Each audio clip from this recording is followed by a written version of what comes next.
किसान वाणी कार्यक्रम के प्रायोजक हैं कृषि एवं किसान कल्याण मंत्रालय, भारत सरकार। हर जोखिम से निकल कर फसल आए, सुरक्षित हो जाए।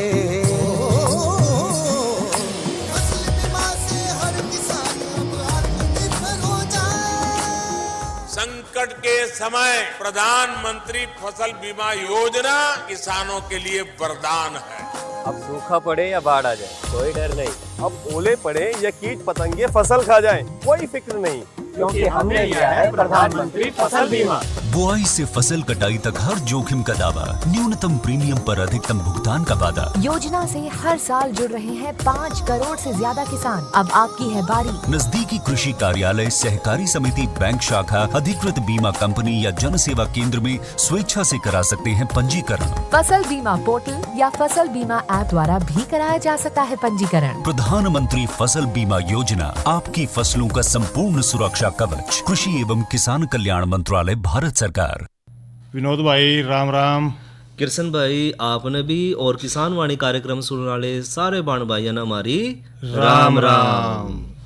तो विनोद भाई जी किरसन भाई, देखिए मौसम तो आजकल जो है ना धान की फसल का है जी, लेकिन धान की फसल देखो उठ भी गई है। बिल्कुल भाई। और किसान भाइयों के खेतों में भाई कई तरह कुछ फसल अवशेष भी बच रहे हैं जी, लेकिन कुछ किसान भाई तो देखा है कि उसमें आग भी ला दे हैं। हाँ, और आग ला देंगे तो देखो जो पर्यावरण हमारा वो भी दूषित होएगा। बिल्कुल भाई। और धरती की जो उपजाऊ शक्ति कई ग्राम भाई जो है वो भी खत्म होगी। बिल्कुल बिल्कुल। तो आज बताओ है कि भाई कोई मेला भी लग रहा था आज। हाँ, आज कृष्ण भाई मेला लग रहा था और इसमें जो एक रेडियो रिपोर्ट थी, और इस रेडियो रिपोर्ट जो है ये केवी के फसल अवशेष प्रबंधन किसान मेले में के बारे में है। और इसी किसान रिपोर्ट को क्यों ना भाई ना सुनाओ।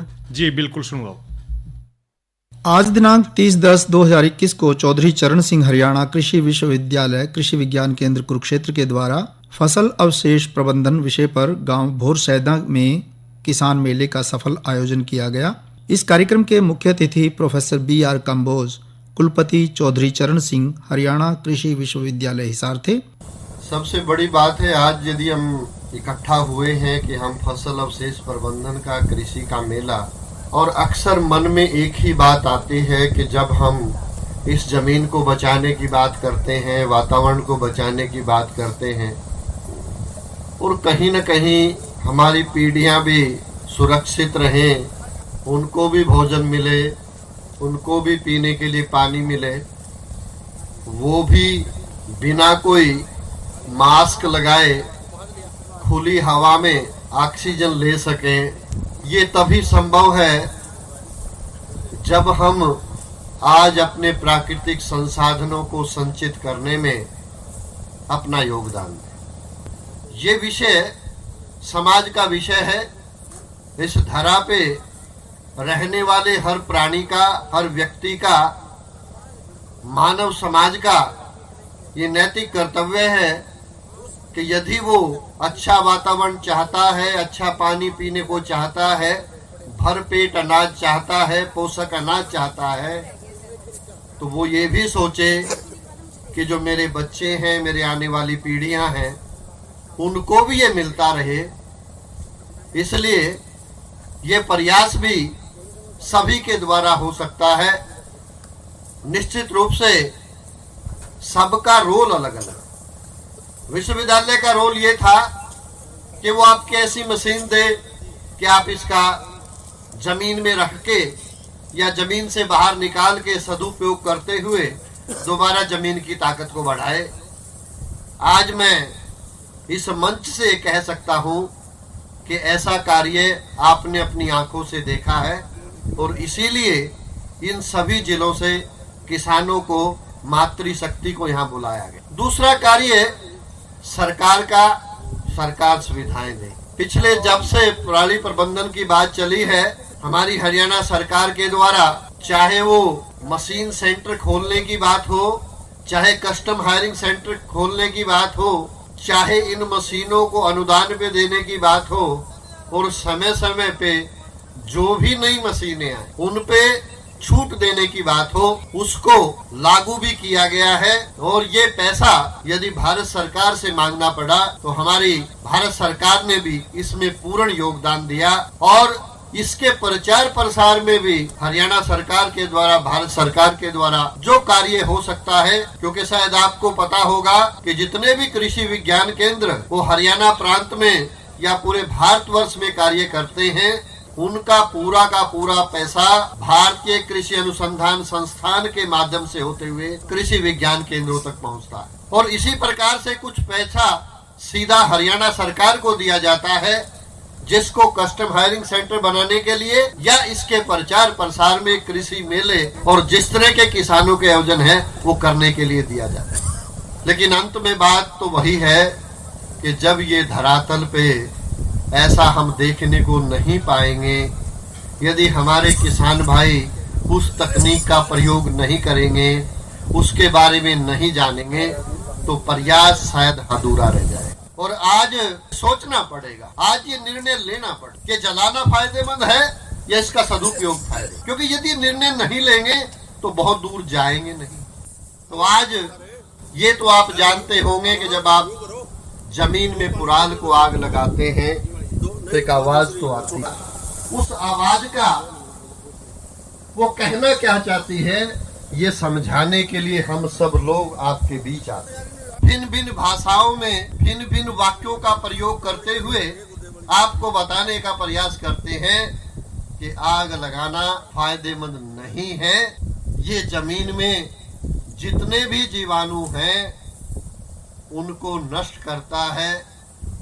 जमीन में जो ताकत पड़ी हुई है उसका भी कुछ हिस्सा खराब करता है। और सबसे बड़ी बात है कि जितना भी इसके बाद आप फसल लेते हैं, वो फसल शुरू में आपको अच्छी इसलिए लगती है क्योंकि उसमें कोई घास, लेकिन जो जो वो फसल आगे बढ़ती है, पहला पानी लगते ही वो पीली हो जाती, उसमें मडूसी की समस्या कहीं ज्यादा। जब वो ही फसल जहाँ पे कोई अवशेष नहीं है या खेत में नहीं मिला हुआ है या उसका खाद पर्याप्त नहीं है, वो सर्दियों के दिनों में पुनः पीली पड़ती है। और जब पकने का समय आता है तब भी कुछ ऐसा ही होता है कि पानी दो तो वो गिरती है, पानी ना दो तो उसमें हवा निकलना, झोला निकलना, बहुत सी परिभाषाएं हैं।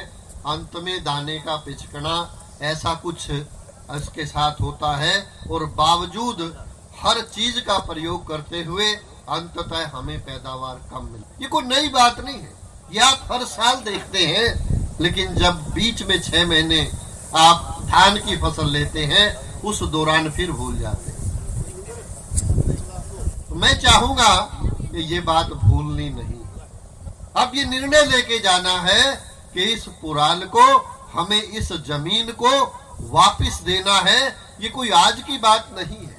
चारा उगता था, पशुओं को खिलाते थे, गोबर होता था, गोबर को गलाते थे, इसको वापस। हमारी काम करने की क्षमता कुछ कम हुई, हम थोड़े पढ़े लिखे हुए, कहीं ना कहीं कर्म हमारे हाथ से निकल गया और गोबर की मात्रा भी कुछ कम हुई। तो हमारे लिए दिक्कत आई कि हम जब गोबर की खाद वापस डालते हैं तो 2/3 गोबर चाहिए, 1/3 उसमें कूड़ा कचरा मिल सकता है।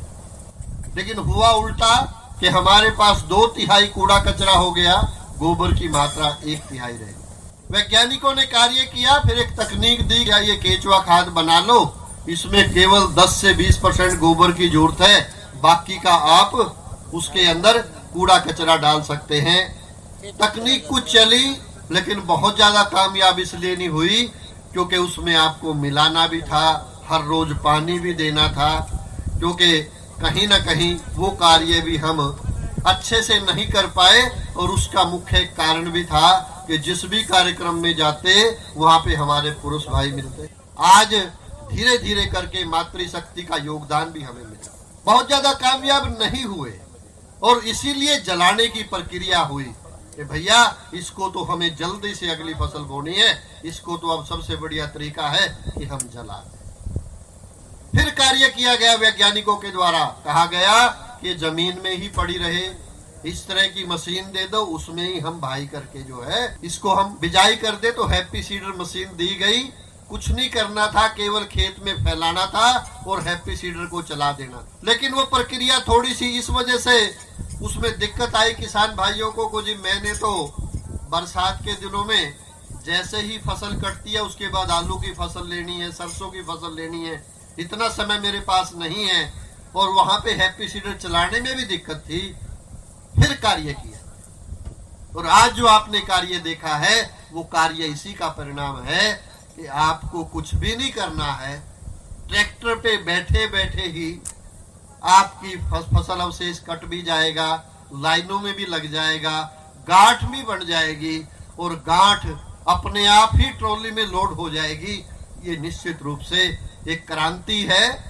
वो क्रांति में वैज्ञानिकों का योगदान है और आपके योगदान की बस इतनी सी आवश्यकता है कि इस योगदान में आपको केवल अपनी आहुति डालनी, क्योंकि ये पुराण है। अब इससे इसका फायदा देखिए, जो खूब उगाने वाला है वो खूब उगा सकता है, जो बिजली बनाने वाला है वो बिजली बना सकता है, जो इथेनॉल बनाने वाला है इथेनॉल बना सकता है। इसको यदि आप एनारोबिक डिकम्पोजिशन करें तो इसे बायोचार बनेगा, क्योंकि एक ऐसी प्रक्रिया है जहां पे पुराल को बिना किसी ऑक्सीजन के वातावरण में कुछ नहीं जाएगा, जो वातावरण में जा रहा है उसको प्योर करके या बिजली बनाने में प्रयोग कर लिया या उसका ईंधन बना लिया, उसको पेट्रोल पंप के माध्यम से आपके वाहन चलेंगे। और जो उससे बाहर निकल के आएगा उसमें हमने जीवाणु डाल के एक अच्छा सा, अभी हम और भी कार्य कर रहे हैं कि उसका गोलीदार खाद भी बन जाए, ताकि ड्रिल के माध्यम से वापिस वो खेत में भी चला जाए, हमारी जमीन की ताकत भी बढ़े। तो इसलिए आपको या तो ऐसा कार्य करना है कि जमीन में ही पुराल पड़ी रहे, हैप्पी सीडर की मदद से, सुपर सीडर की मदद से बिजाई करना, और यदि इसको बाहर भी निकालना पड़े किसी कारणवश, वहां से जो उस कारखाने से वापिस है वो भी जमीन तक पहुंचाना आवश्यक है।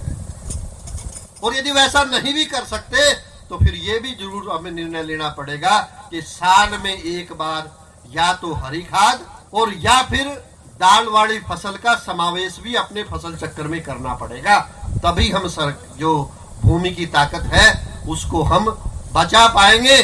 क्योंकि ये जो अवशेष जब जमीन में रहता है तो हर चीज को पकड़ के रखता है, चाहे वो पानी है। पानी यदि अवशेष डला है तो 10 दिन नहीं आए तो कोई फर्क नहीं पड़ेगा, अवशेष नहीं डला है तो वो 10 दिन में सूख जाएगी। जितना खाद आप डालते हैं उसकी जो उपयोगिता है वो भी बढ़ती है, क्योंकि उस खाद को भी ये पकड़ के रखता है। और इसी प्रकार यदि जमीन में आप कोई कीड़े मार दवाई का प्रयोग करते हैं उसको भी पकड़ के रखता है, उसको नीचे जाने से रोकता है, वो पौधे को मिलती है, नीचे जाके पानी को खराब नहीं करता। यानी कि जितने भी कृषि के आयात आप प्रयोग करते हैं उनकी कार्यक्षमता यदि किसी चीज से बढ़ती है, वो बढ़ती है कि जमीन में जब आप इन फसल अवशेषों का ऑर्गेनिक कार्बन, जिसको अक्सर यहाँ पे बोला जाएगा, जीवांश भी बोला जाएगा, लेकिन ये पकड़ने का कार्य करती है। इसलिए जब इसको जला देते हो तो वो प्रक्रिया दूर हो। और जब ये जलता है, ये जो बारीक कण है, इसकी महत्वता, इसका नुकसान, ये हमें निर्णय लेना पड़ेगा। कि जब राख उड़ती है, उड़ के आपके नाक के माध्यम से, मुंह के माध्यम से आपके शरीर में जाती है, तो जितने भी हमारे सांस की बीमारियों के रोगी हैं वो इन दिनों में हॉस्पिटल में ही रहते हैं, तो परिवार का एक बड़ा खर्च भी वहां पे। इसलिए आज हम, क्योंकि हमारे वैज्ञानिक यहीं पे हैं, आपसे बातचीत करेंगे। एक 2-3 बातें आपसे कहूं। आज वैज्ञानिक और आप सब लोग आमने सामने, उस परमपिता परमात्मा का शुक्र है कि हम दोबारा से इतनी बड़ी भीड़ में बैठ पाए। वो दोबारा ना हो, हमें इन समस्याओं से जूझना ना पड़े, वो ही बात है कि आज ये भी उसी का एक कारण है, उसमें हम बढ़ावा देंगे यदि हम ऐसा नहीं करें। वैज्ञानिकों से मेरा अनुरोध है कि ये तो जन आंदोलन है, 200, 400, 500 किसानों से काम नहीं चलेगा। हमें आज ये भी निर्णय लेके जाना है कि कम से कम 10 किसानों को मैं इसके बारे में समझाऊं। यदि उसकी समझ नहीं आता है तो यहां तक लेके आना है। यदि वो यहां नहीं आ सकते, हम वहां पे चले जाएंगे, ये भी बताना है। हम भी प्रयास करेंगे सब मिलकर हम आपकी मदद से इस पुराल को जो जुलाने वाली बात है इसको गलत साबित करेंगे। और यदि हरियाणा का कभी नाम आएगा तो हम ये करना चाहेंगे कि हरियाणा प्रांत ने सबसे पहले इस पे विजय पाई है। ऐसा आश्वासन यदि देंगे तो मुझे बहुत अच्छा लगेगा। किसान भाइयों, हाथ खड़ा करके तालियों की गड़गड़ाहट से मुझे आप ये बता सकते हैं क्या हरियाणा प्रांत इसमें 1 नंबर पे रहेगा या नहीं रहेगा। आज के बाद हम इसको बिल्कुल नहीं जलने देंगे। और घर का कोई भी निर्णय है जब उसमें पेच फंस जाए तो वो मातृशक्ति ही हल करती है, ऐसा भी मैं मानता हूं। तो आज मेरी आपसे भी हाथ जोड़ के विनती है कि हमारे किसान भाई यदि कभी ऐसी गलती करके आए, इस गलती को बार बार याद तो आप दिलवा ही सकते हैं। जब भी वो घर में ज्यादा दवाई या ज्यादा खाद लेके आए तो उससे पूछना है कि कृषि विज्ञान केंद्र को पूछा है, एडीओ साहब को पूछा है या अन्य किसी विश्वविद्यालय के वैज्ञानिक को पूछा है। और वो नहीं पूछता है, आप खुद भी पूछ सकते हैं कि ये दवाई का, इतने बड़े खाद का या आग लगाने का निर्णय अपने से तो नहीं ले लिया। इसलिए आप भी इसमें हमारी मदद करें। आप इतनी बड़ी संख्या में यहाँ पे आए, मैं आयोजकों का, खासतौर से बाजवा जी का, हमारे सीनियर कोऑर्डिनेटर का, गोयल जी का, हमारे विश्वविद्यालय के विस्तार शिक्षा की जितनी भी टीम है और हमारे विश्वविद्यालय के जितने भी वैज्ञानिक गण, सीनियर कोऑर्डिनेटर और खास तौर से हमारे कृषि विभाग के जितने भी हमारे साथी हैं, चाहे वो डीडीए हैं, चाहे AA हैं और एडीओ साहब हैं, उन सब के प्रति आभारी भी हूँ। और किसान भाइयों, आभार यदि किसी के प्रति है तो आपके प्रति है, क्योंकि ये विषय, ये राज्य के विकास का विषय, ये राष्ट्र के विकास का विषय है।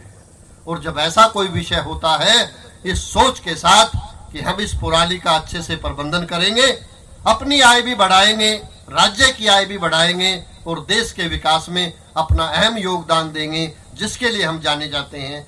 आप सबका बहुत बहुत धन्यवाद। जय हिंद, जय भारत। किशन भाई, यह तो जो जानकारी थी फसल अवशेष प्रबंधन के बारे में, तो कुलपति साहब ने जो है बहुत अच्छी जानकारी दी और उम्मीद करेंगे कि जो किसान भाई हैं वो जो है इस पर अमल भी करेंगे।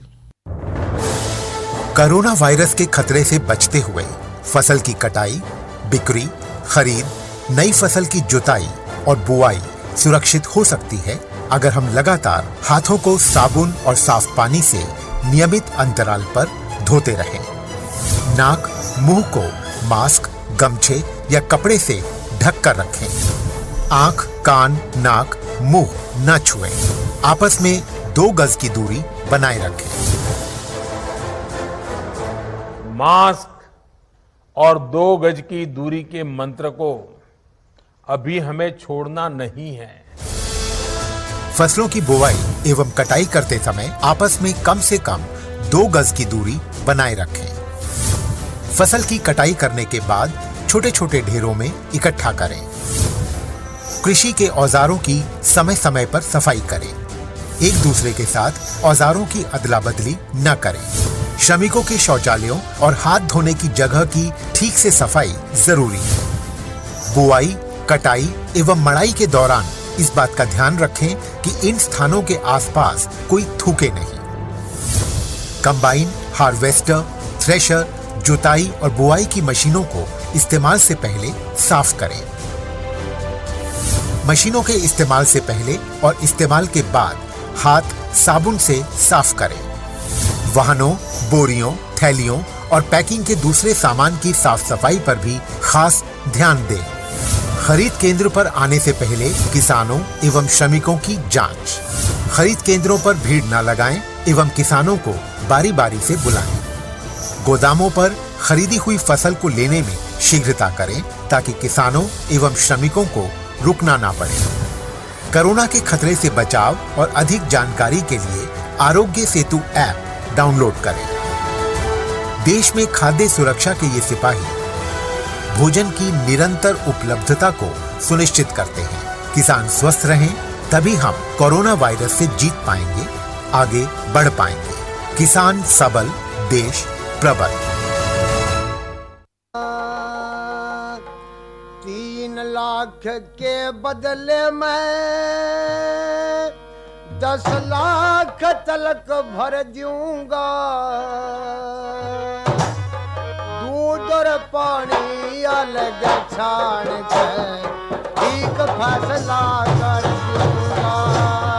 3 लाख के बदले मैं 10 लाख तलक भर दूंगा, दूध और पानी अलग छान के ठीक फैसला कर दूंगा।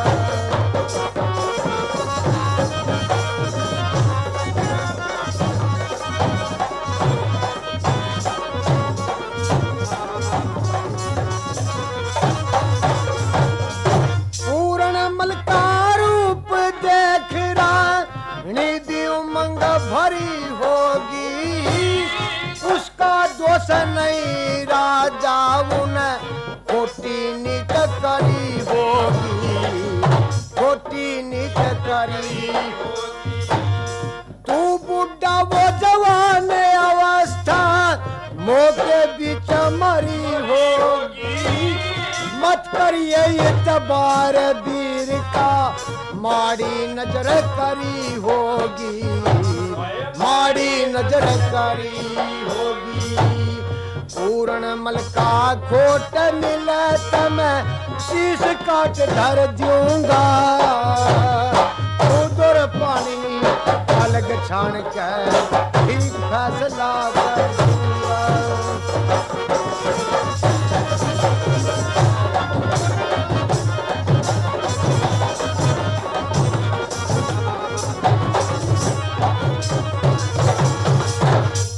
सब जान है दुनिया में किसी हो से जाता लुगाइया की, मर्द जात की एक सुनना सच्ची बात लुगाइया की, सच्ची बात।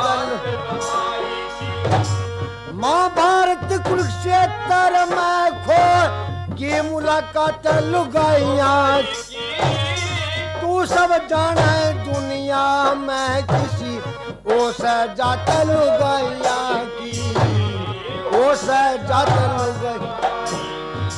इनके मारे मिले खाक में पता तेरे घर दूंगा, दूध और पानी अलग छान कर।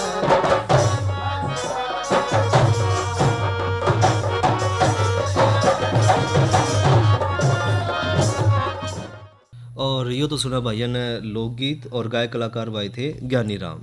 और कृष्ण भाई मौसम क्या कह रहा है आजकल?